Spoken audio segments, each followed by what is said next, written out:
Verstappen 7th in a row. Checo makes it back on the podium, and McLaren proves their doubters wrong. This is Into the Chicane, a Formula One podcast, the post-Hungarian Grand Prix review. Before we get into things, always a reminder, check us out on YouTube, subscribe to that, like the videos. Also follow us on Instagram, Twitter, TikTok. We are on Spotify, Apple Music, like that shit. Download it, review it. What else do you have to do? I'm just using hot button words right now. What? You can leave us a tip. Leave us a tip on our With Koji, right? Yep. Go to our With Koji, the link in all of our social media, and you guys can leave us a little tip. We even have merchandise up there now. Yeah. T-shirts, some mugs. Our Teespring account, we've got the traditional logo, and then we've got some more fun, nuanced stuff coming that way, too. Yes, this is the Into the Chicane post-Hungarian Grand Prix edition. Max Verstappen obviously takes this one by a long shot. Before we get into the race, though, let's talk about practice and qualifying. Yeah, so as we were talking about, rain was definitely going to be in question this weekend. Mm-hmm. Ended up only being on Friday, so really only played a part in the practice sessions, causing the first practice session to not really be worth much. Yeah, it was pretty much a wash, right? Yeah. No pun intended. Literally, yeah. But we did see Checo have some issues. Yeah. First 5 minutes of the first practice session. Starting out the weekend. It was his first lap out, or his first hot lap at least. So starting out the weekend on the wrong foot again. Good thing that he makes up for it in the race, because during a time when your career is under scrutiny, and the first lap out of the fucking gate, your first hot lap out of the gate, and you're going to put it in the wall. Yeah. Last thing you want to be doing. Yeah, he was already up against the wall with his gearbox. He's one more, and he's going to take that penalty. So luckily there weren't any issues there, but they're already running low on parts as far as their new upgraded. Yeah, because there was a brand new upgrade, so they didn't probably manufacture a whole bunch of shit. Yeah, so a little sketchy there for Sergio, but he eked it out. He eked it out. So his problems kind of continued into qualifying. Luckily, this time Sergio was able to break the streak, get through into Q3. Love to see that. Didn't really make a whole lot of it once he got into Q3. Ended up qualifying 8th, or was it 8th or 9th? P8 or P9, I believe. Let's see if we can look it up real quick. Yeah, but other than that, qualies, big problem for people this weekend was the traffic. A few laps got thrown out due to track limits, but the big factor, I think, in qualifying was just getting that timing right and having some clear track ahead of you. So George Russell, the first of which to lose out to this, gets stuck behind, I forget who was exactly, but ends up only qualifying P18. Doesn't even make it into Q2. They were playing a little bit of chicken on the line, right? Everybody was trying to make their way, and they backed everything up. Everybody trying to create clear space, which we haven't seen a whole lot of. Like, we haven't seen that sort of, that sort of timing where you get actual traffic leading around the corner in a little bit. But yeah, George Russell gets fucked over pretty bad. Yeah, especially when there's this big debate about who's the best driver at Mercedes. George losing out like this doesn't. Funny, that he, who calls himself the best driver on the team, qualifies P18 because, remind me, where did his teammate qualify? We saw Lewis actually P1 this weekend, back in classic Hamilton form. Wow. Throwing in some amazing laps, sneaks through into P1 right there at the end. McLaren's were looking mighty fast. Lando was holding it up with a P1 there in Q3 for a little bit, but and Max was looking really good too. He only qualifies P2 this week, but Hamilton P1. Yeah, the McLarens looked really good coming off of their big comeback race in the last race, where after that, everybody was saying that they're not going to be able to hold on to that pace. It's not necessarily calling it a flash in the pan necessarily, but that they're going to fall off a little bit, which they didn't. That McLaren, I think, is here to stay for the rest of the season. Mika Häkkinen's prediction is coming true, which is dope. But the Mercs definitely, despite George being a complete failure, the Merc looks really good. I don't know if you watched the comparison lap between Lewis and Max. I watched they make those little animated, I forget which company does it. Somebody does it like a computer rendered version of like how the two cars stacked up. They do like a ghost line. Yeah. You know what I'm talking about?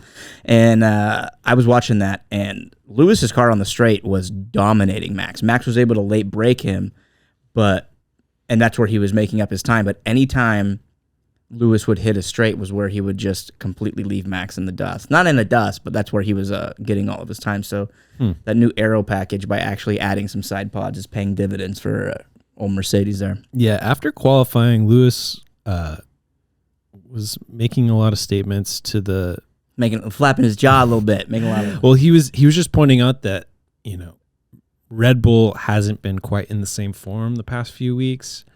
Kind of after the Pirelli tire change happened, but Lewis was insinuating that it was something else potentially. He said he said, quote, "They had to have changed something because it's obvious that they don't have the same gap that they used to have a little further up." And it could be some of just the other teams just mashing them now. That's what I'm thinking. I don't think it's as much of like a Red Bull downgrade as it is like all the other team upgrades. Because Red Bull brought a new upgrade package, upgrade in quotes, but it hasn't really changed their momentum a whole lot. But you've seen Mercedes and McLaren's momentum really upped. And then we're seeing Aston Martin also kind of come down, which is funny. Like Lewis was saying all that shit because Fernando Alonso was saying the same thing about the Pirelli tire compound change, saying that, weird, it's only affected 2 teams. Mm-hmm. Which I looked at that and I kind of laughed at Fernando when I first saw that. It seems like a little bit of whining, but then you hear what Lewis says, and you're like, well, maybe. But I don't think that's the case. I think it's just that everybody else is closing the gap on them. Yeah, it's probably both things. Maybe a little bit of both. Yeah. Who knows? I don't think it's anything to, put a tinfoil hat on. Yeah. So Lewis starting on P1. Let's talk about this start. So this was beautiful. At the race start, McLaren's. Both of them. Awesome jump off the line. Hamilton. Max gets a good jump too. Max, a lot better than he's had recently. Yeah. Hamilton, not so much. Hamilton got a terrible start. Not the worst start on the grid. Yeah. But he didn't get a good start, and it was obvious from jump that he was just like, half a second off because the 3 cars around him just bolted. Yeah. Max gets the inside line. Lando got a pretty good. Yeah, he was they were almost 3 wide going into turn 1. Lando got a pretty good start, but because of his position being on the outside on the left, not the best, scenario for him. But Oscar Piastri from 4th, inside line, just behind Max, takes it all the way from 4th into 2nd. Fucking beautiful and ballsy too. Yeah, because he was able to push Lewis to the side a little bit. Yeah, wasn't a whole lot of room there, but Oscar sneaks it through.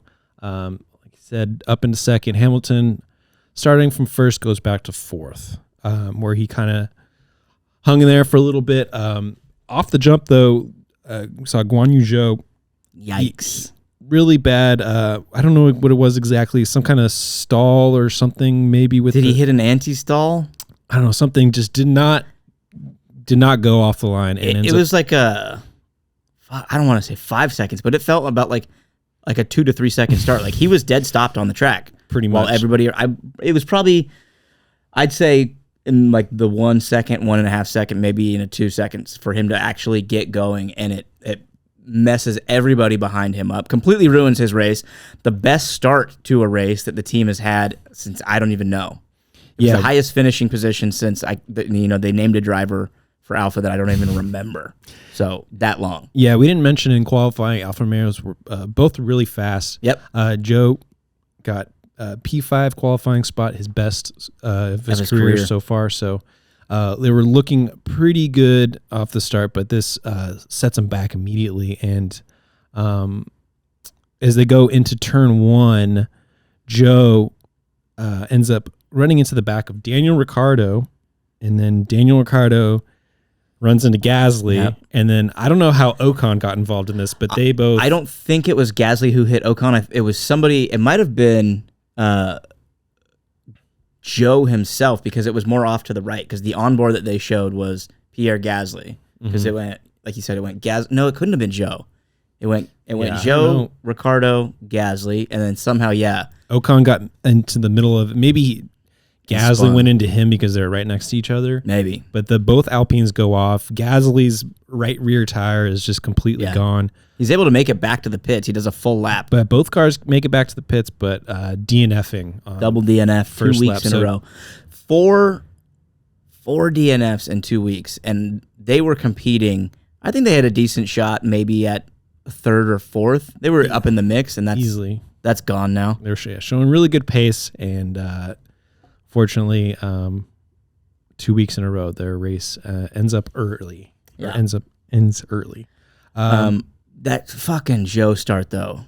Best start for the team in years. Best start of his career. Bottas has even, gotten out of bed to do this. They had a great qualifying. All 3 tire compounds were looking good for them. The hards were especially nice this week, and I don't know what it is that's going on with the hards, but they were looking good on all 3 of them, and they get themselves into Q3, and then one mistake here from Zhou Guan Yu. I don't know if his mistake, mechanical mistake, but not only does it fuck up the team's entire great weekend, fucks up so many other people's. Daniel Ricciardo got himself ahead of his teammate. Maybe would have had a better result had this not happened to him, but he has to pit early. He gets, into some shit, but a little bit of rocket start for everybody.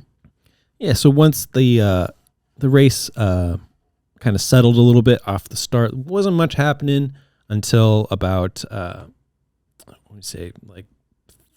lap 40 or so, when we saw a bunch of pit stops happening, where we saw Checo, who started back in what we said P8, P9. Started P9. So at this point, he had run long on his hards, got himself into a good position.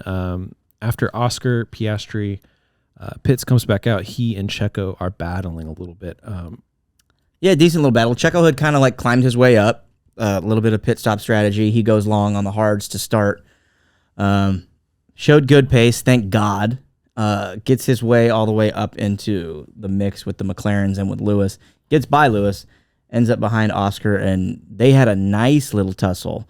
And also, I don't know why this just came to mind. Who was it that Lewis went wheel to wheel with?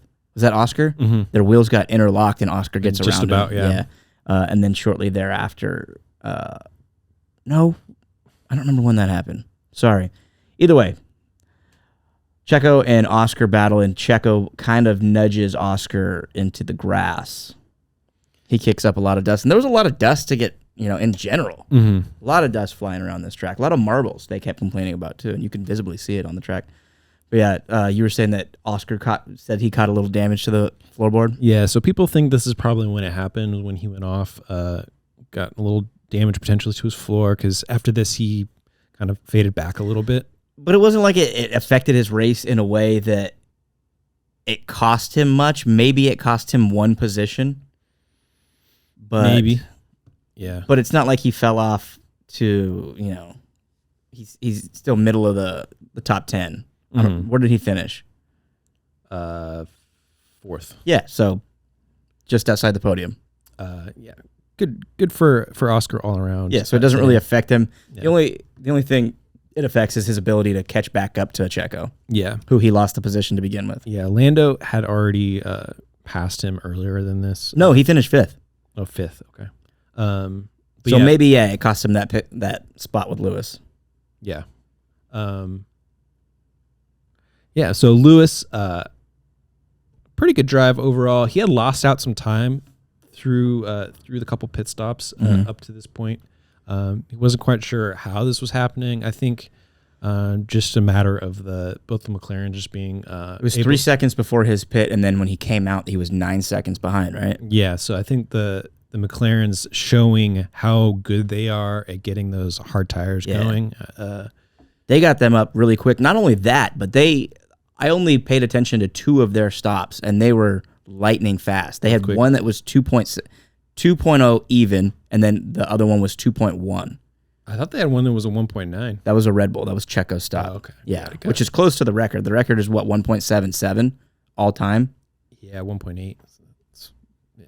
So, but yeah. Pit crews in for him this weekend. Yeah, good charge by Lewis, but he's not quite able to catch Checo there at the end. Ends up finishing race in 4th. 2 seconds behind, just under 2 seconds behind Checo. So that was a nice little chase right there, a good hunt. I think Checo was on the rear, on the tail end of that tire life. Yeah, I mean starting off in P9. first. Oh, Lewis, and ending up in 4th. It kind of sucks. You hate to see it, but all things considered, I think it's a great finish for him this weekend. I do too. I think he outperformed the car in qualifying. That mixed with, the new qualifying format, obviously it threw a lot of people off.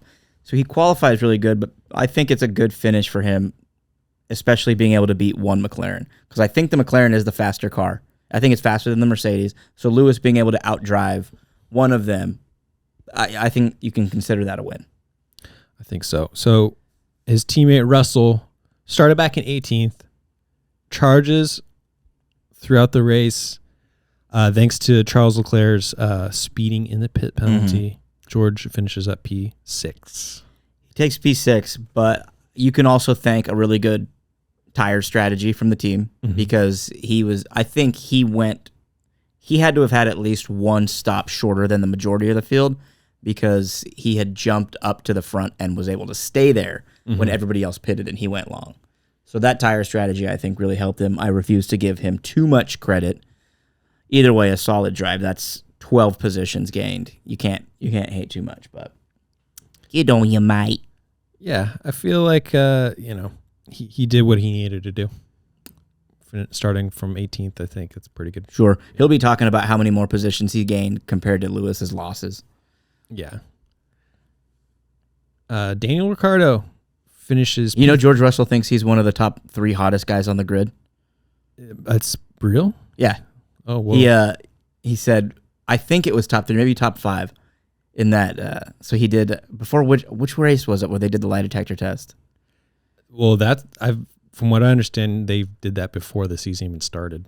Oh, really? Maybe. But they aired it before, I forget, which race was it? Silverstone, maybe? No, it wasn't Silverstone. It could have been. I don't remember. It might have been earlier than that.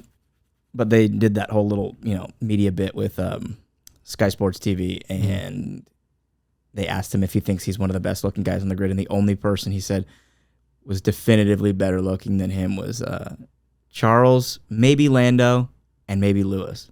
But he was like, oh, definitely top 5 for sure. Bottom 5, maybe. Yeah, I mean, if you're like really attracted to Woody from Toy Story, like if you like porcelain dolls, you might be into George Russell. Anyway. Cool. So Daniel Ricciardo's first race back on the grid. Finishes P13 ahead of Yuki in P15. Yuki was pretty much invisible all weekend. Yeah, I mean, he had a not that great qualifying session. Got out-qualified by Daniel.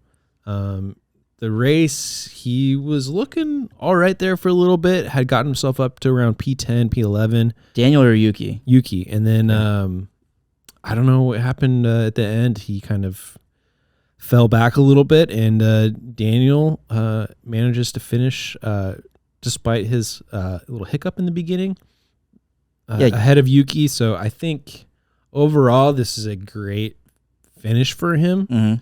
I mean, the obvious marker of being better than your teammate is pretty much all he has to shoot for, I think, at this point. But for them to get that car up into P13, I think that's he should be pretty happy. Yeah, it's technically one of the best results of the year for that team.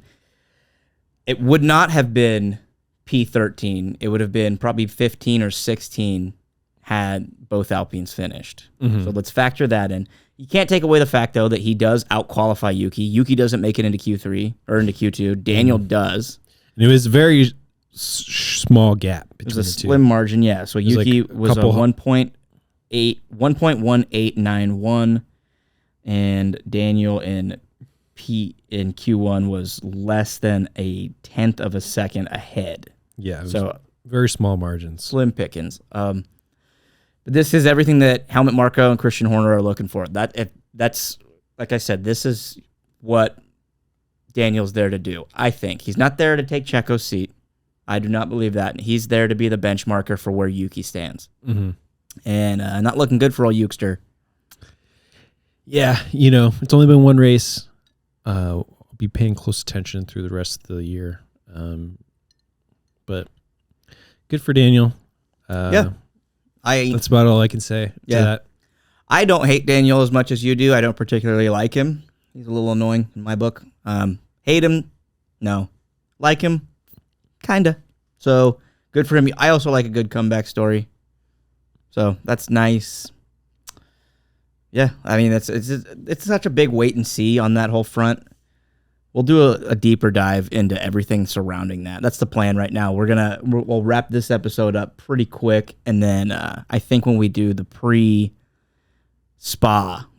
Grand Prix, we'll do a little bit of a deeper dive later this week into everything surrounding the behind-the-scenes moves going on.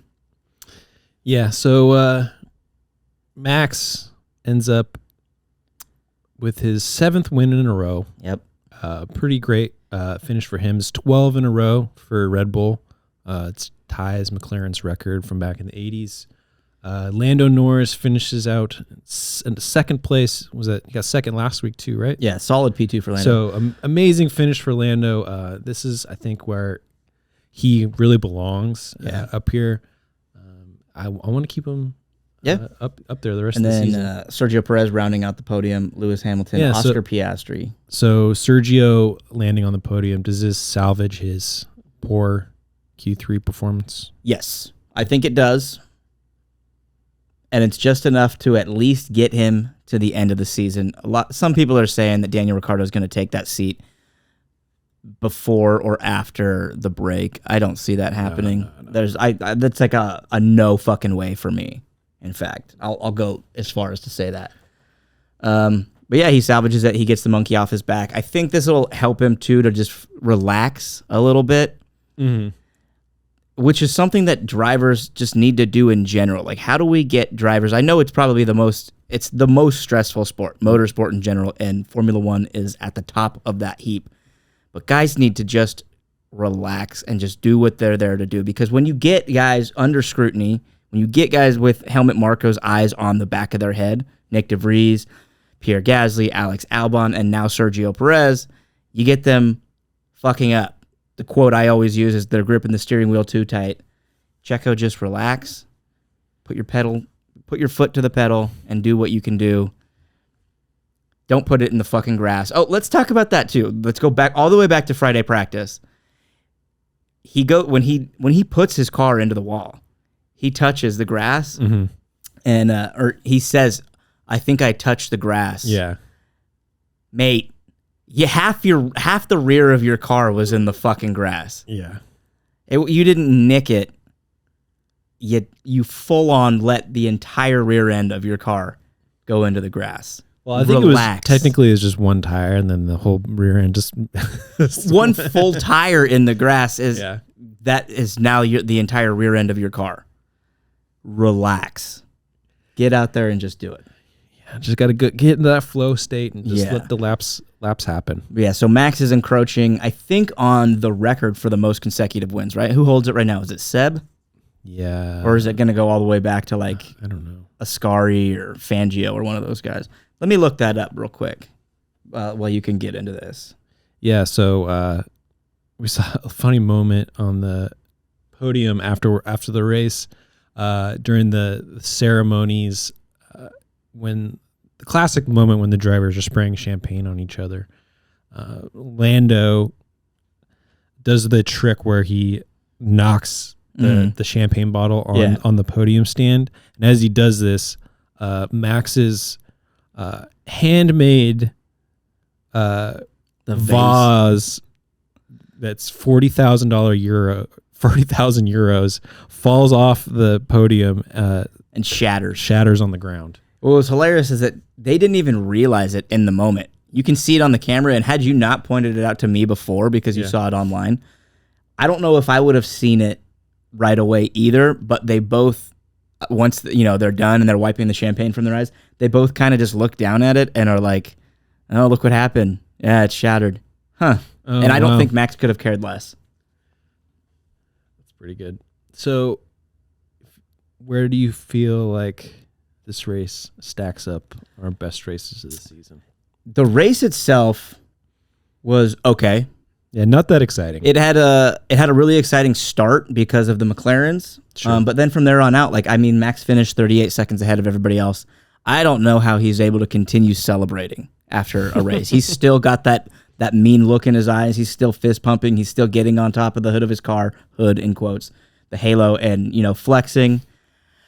How? I don't know.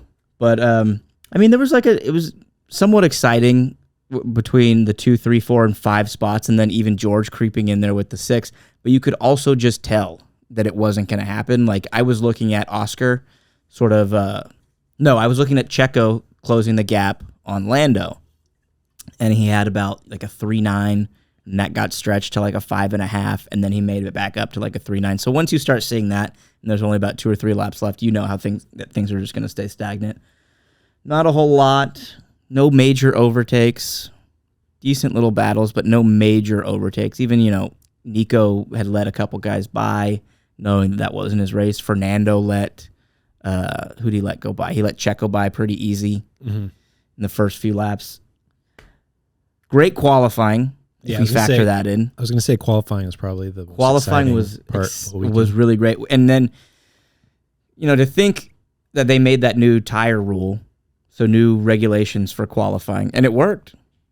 Every new thing that they're coming out with, a sprint shootout, the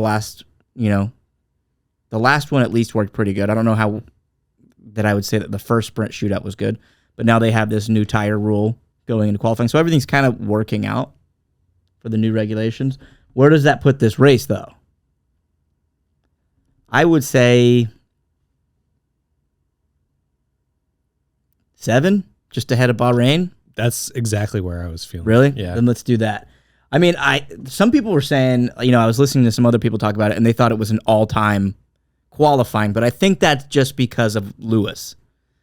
Because Lewis climbing the charts and in the fashion that he did it, because he kind of took it at the very last second. Yeah. So the record is 9 consecutive wins, Sebastian Vettel, 2013, in his final year with Red Bull. Okay. So Max is 2 away from that, and he's probably got that sewed up.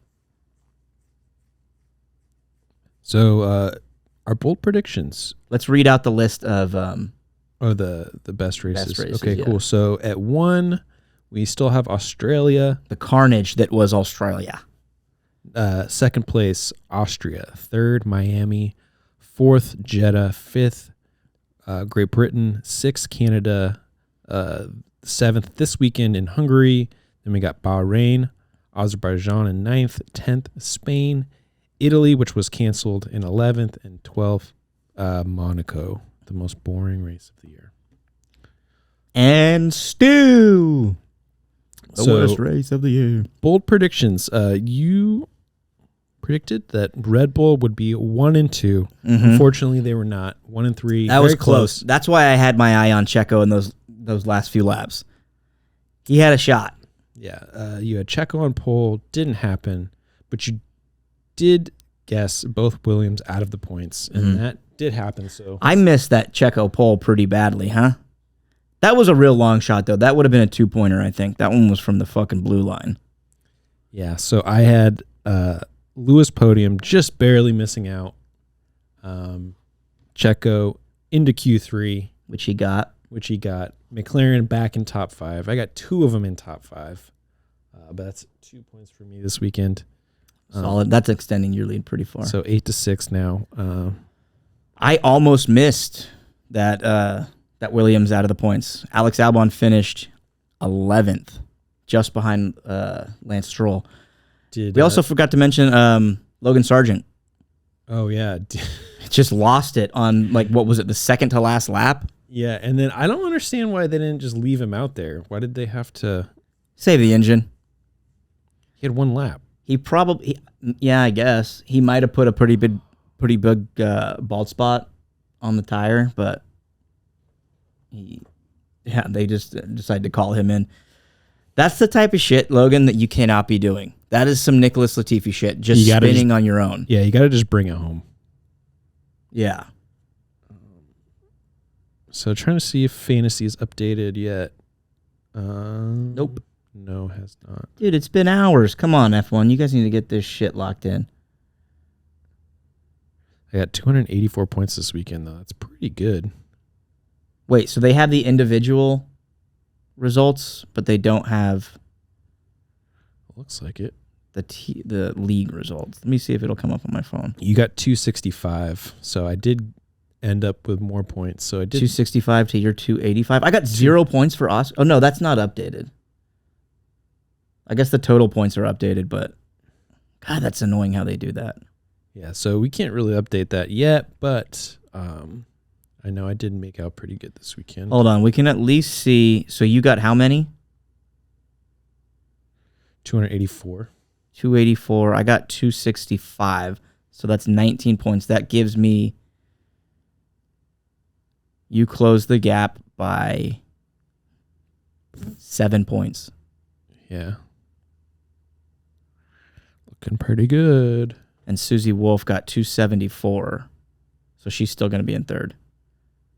Wow. I mean, we can't give you guys a full report on our fantasy league that you don't even care about, but we'll be able to do that next week. I guess this coming week.